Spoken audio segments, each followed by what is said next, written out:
Allah SWT mengatakan wa anzir ashiratakal aqrabin, dan ingatkanlah keluarga kalian yang paling dekat. Dahulu Rasulullah SAW mengingatkan keluarga yang paling dekat, dan Allah SWT mengatakan kepada nabinya, innaka la tahdi man ahbabta walakin Allah yahdi man yasha. Sesungguhnya engkau tidak bisa memberikan hidayah kepada orang yang engkau cintai, akan tetapi Allah SWT dialah yang memberikan hidayah kepada siapa yang dikehendaki. Tugas kita hanya menyampaikan. Tugas kita menyampaikan kepada mereka ilmu yang sampai kepada kita. Sebagaimana dahulu Rasulullah SAW, tugas beliau adalah menyampaikan risalah Allah. Hidayah taufik itu adalah hak Allah SWT semata. Wa huwa a'lamu bil muhtadin, dan dialah Allah SWT yang lebih mengetahui daripada kita siapa yang berhak untuk mendapatkan hidayah. Kadang orang tersebut adalah orang yang paling dekat dengan kita, dan terkadang orang tersebut adalah orang yang sebelumnya musuh kita. Allah SWT dialah yang lebih tahu siapa orang yang berhak untuk mendapatkan hidayah dari Allah SWT.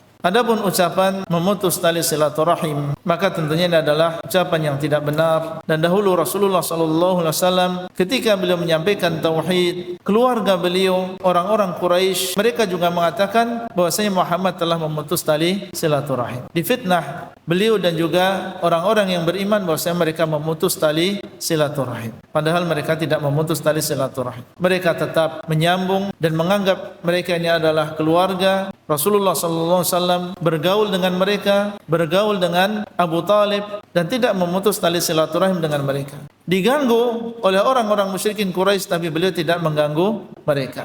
Penyampaian kita tentang al-haq jangan sampai kemudian diikuti dengan memutus tali silaturahim. Kita sampaikan, kalau mereka membalas keinginan baik kita dengan gangguan atau menyakiti kita, maka jangan kita balas dengan perbuatan yang zalim. Tetap kita menyambung tali silaturahim.